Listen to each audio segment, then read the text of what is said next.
να πάμε στα Βρυλίσια στην Λουίζα την Κοντοέ, να δούμε και ένα θέμα που έχουν ετοιμάσει και για τις πισίνες. Καλημέρα, Λουίζα. Και τα προβλήματα που υπάρχουν και εκεί. Καλημέρα. Λοιπόν, σε ακούμε, Λουίζα, μέλα. Λοιπόν, η πισίνα που έχουμε αριστερά μας ανήκει σε έναν αθλητικό χώρο εδώ στα Βρυλίσια. Δεξιά μου έχω όμως δύο ναυαγοσώστες. Ο ένας είναι ο κύριος Γρηγόρης Μανδράς, που είναι ήδη γυμναστής ναυαγοσώστης. Και έχουμε και τον μικρό Νικόλα Αρβανίτη εδώ, από τα τσικότερα μεγάλης ναυαγοσωστικής πανελλήνιας ομάδας που ίσως κάποια στιγμή συσταθεί. Νικόλα, θα μας πεις γιατί θες να γίνεις ναυαγοσώστης? Είναι από τις 8 η ώρα, Δημήτρη και Αλεξάνδρα, εδώ το πρωί, μέχρι τις 6 το απόγευμα και προσέχει τα παιδιά. Για πες μας, Νικόλα μου. Γιατί μου αρέσει να σώζω τα παιδιά όταν πνίγονται, όταν κάνουν βουτιές, όταν κάνουν ζαβολιές, όταν κάνουν βλακίες και άλλα τέτοια όταν υπάρχουν στις πισίνες. Όταν είναι το κολύμπι, το μακροβούτι εντάξει, όταν όμως κάνουν βουτιές κανονικές δεν μπορούν να έχουν αρκετές χώρο κάτω στο νερό να κολυμπήσουν Ο ίδιος θα είναι καλός κολυμπητής, Λουίζα. Δεν θα μπορέσουν να αναπνεύσουν τα παιδιά και έτσι πρέπει να βγουν σύντομα πολύ γρήγορα έξω.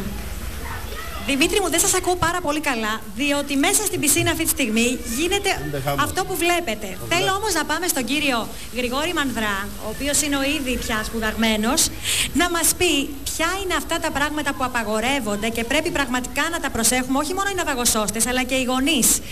Είναι 4 συγκεκριμένα, 2 απ' έξω από την πισίνα και 3 πράγματα μέσα στην πισίνα. Ακούμε τα 2 απ' έξω. Καλημέρα και από μένα. Γεια σας, Καλημέρα.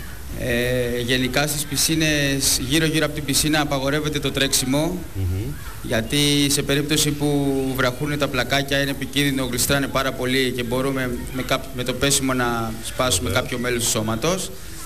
Και δεύτερον είναι τα σπροξήματα μεταξύ των παιδιών, απαγορεύονται γιατί μπορεί να έχουν δυσάρεστη κατάληξη. Και μέσα στην πισίνα? Μέσα στην πισίνα απαγορεύονται οι πατητές, δηλαδή να βουλιάζουμε ένα στον άλλον, γιατί δεν μπορούμε, τι αναπνοές μπορεί να πάρει αυτός που βρίσκεται μέσα στο νερό. Απαγορεύεται η άπνοια, δηλαδή να κρατάμε πολλή ώρα την αναπνοή μας μέσα στην πισίνα, και απαγορεύονται κατά τη διάρκεια των βουτιών να μένουμε κάτω στο πυθμένα της πισίνας, λόγω ότι δεν υπάρχει άνοση στην πισίνα, μπορεί να ζαλιστούμε και να μείνουμε κάτω. Μάλιστα, Δηλαδή, Λουίζα μου, ναι. Λουίζα, δεν έχουμε άλλο χρόνο, παρακαλώ να μείνουμε σε αυτά.